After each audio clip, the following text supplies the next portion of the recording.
O Destaques TST está de volta e você acompanha o que foi notícia nos julgamentos das turmas do Tribunal Superior do Trabalho. Se a trabalhadora está grávida, a Justiça garante que ela não pode ser mandada embora, a não ser que a dispensa ocorra no período de experiência. E neste caso, a quarta turma do TST concluiu que a trabalhadora não tem direito à indenização por quebra de estabilidade. É na gravidez que a mulher mais precisa de atenção e cuidados especiais. A auxiliar de limpeza Cássia Jordânia está grávida de 7 meses e revela como fica o físico e o emocional. Eu me sinto, às vezes, muito cansada, com o corpo dolorido, as pernas, os braços. Às vezes eu choro. E não é só por isso que a legislação trabalhista visa proteger o direito da trabalhadora gestante. Ela também garante um futuro melhor para a criança com a renda da mãe.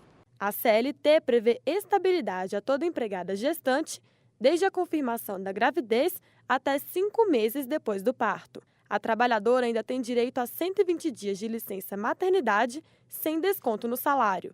E durante todo esse período ela não pode ser demitida sem justa causa. Ela não é uma norma que protege a mulher, ela protege a gestante, ela protege a criança. Ao nascituro é um direito à vida, é um direito à dignidade da pessoa humana. A mulher fica grávida, tem toda uma variação hormonal, ela precisa ter uma tranquilidade. Se ela não tiver a tranquilidade de que ela vai estar tendo esse emprego, o trabalho, tudo isso pode gerar problemas para a criança. Uma trabalhadora gestante no Paraná foi demitida quando estava em contrato de experiência. Ela procurou o Tribunal Regional do Trabalho, que condenou a empresa a pagar indenização pelos salários correspondentes ao tempo que a empregada teria direito à estabilidade. Mas na quarta turma do TST, o relator do caso, o ministro Fernando Eisuono, teve entendimento diferente. Ele afirmou que a decisão regional contraria a súmula que determina: empregada gestante em contrato de experiência não tem direito à estabilidade. Seu voto foi seguido pelos demais ministros da turma. Os ministros da 7ª turma decidiram que inquérito policial ainda não concluído não pode ser motivo para demitir trabalhador por justa causa. Veja por quê. A consolidação das leis do trabalho traz uma série de motivos para que o patrão demita por justa causa. Um deles é a desídia, quando o trabalhador esconde do empregador alguma falta grave cometida por ele ou por terceiros. Mas para a demissão de justa causa ser aceita, é preciso ter provas. No Piauí, o inquérito policial aberto depois do roubo de 2 pneus mostrou que o mecânico da empresa sabia do crime, mas preferiu não dizer nada, cometendo desídia. Por isso, ele foi demitido por justa causa. Mas na ação que abriu contra a empresa pedindo o emprego de volta, o trabalhador contou outra versão do caso. Para não fazer injustiça, o TRT do Piauí resolveu não considerar o inquérito policial e determinou a recontratação do mecânico. A empresa recorreu na 7ª turma do TST, mas o relator do caso, o ministro Pedro Paulo Manos, manteve a decisão do regional e afirmou que o inquérito policial não serve como prova, já que é um processo administrativo e apenas informativo. E para a 2ª turma do Tribunal Superior do Trabalho, se o juiz dispensar uma testemunha importante no julgamento, o processo tem que ser anulado. A decisão foi tomada em favor de uma empresa acusada de demitir um funcionário depois que ele voltou de férias. A Constituição Federal garante o direito de defesa às partes em um processo. Por isso, o juiz não pode abrir mão das testemunhas, pois elas são necessárias para esclarecer pontos controversos de um caso.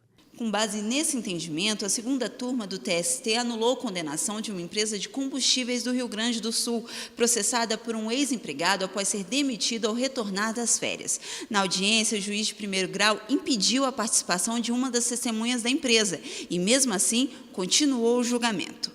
Para o relator do caso, o ministro Caputo Bastos, com atitude, a juíza impediu a produção de provas e condenou a empresa com base em presunções, ferindo o direito à ampla defesa e ao contraditório. A sentença foi anulada e a empresa poderá passar por um novo julgamento.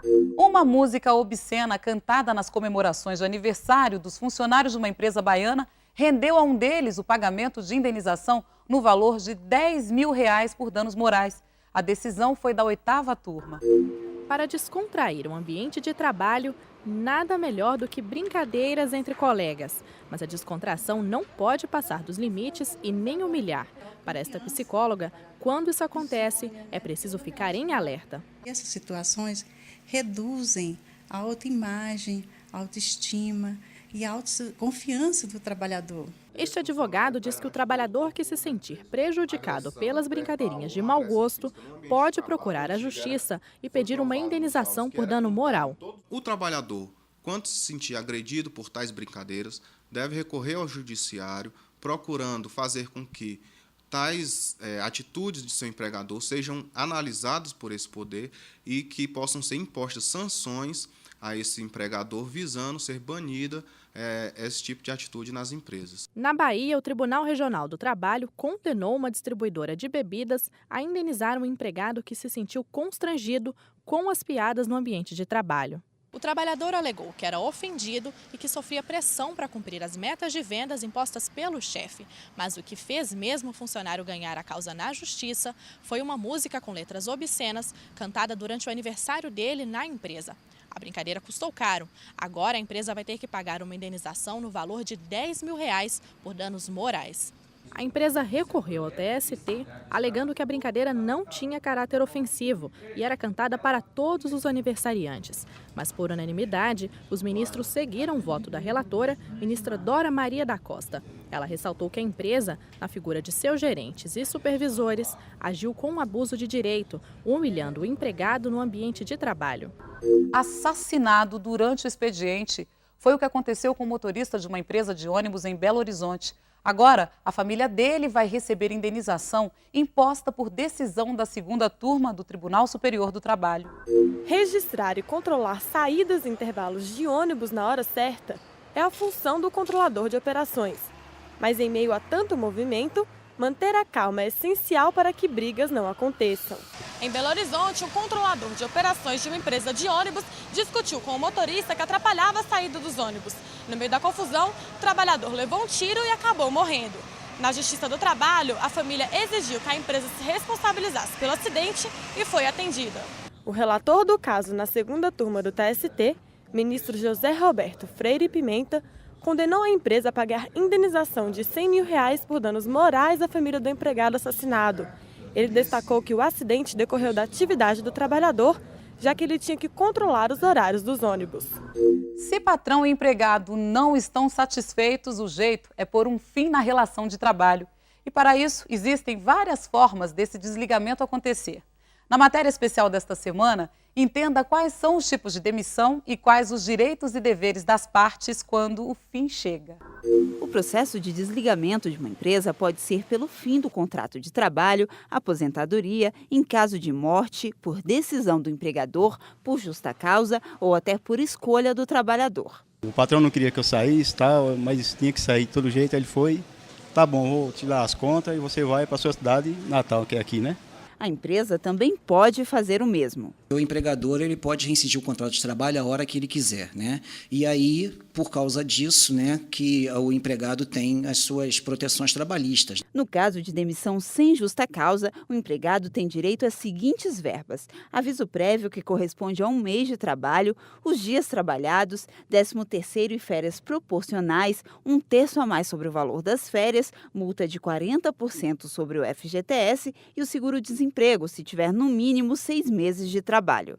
A CLT lista 12 motivos para demitir o trabalhador por justa causa. Nesses casos, ele só tem direito a receber o saldo de salários referente aos dias trabalhados no mês e, caso ele tenha direito, o salário família.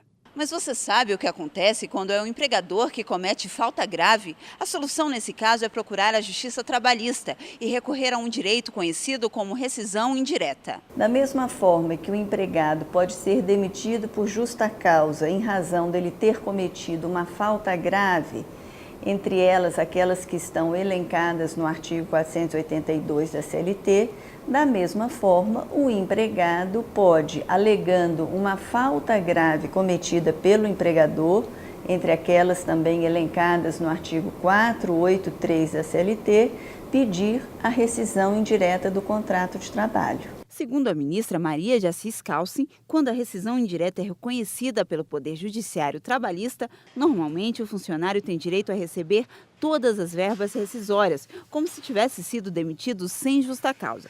Um deles é o seguro-desemprego. Me ajudou bastante, porque eu estava desempregada, né? Então ele ajudou a pagar minhas contas. Foi assim, para mim foi ótimo. Você acompanhou hoje os julgamentos das sessões de dissídios individuais e o que foi notícia nas turmas do TST.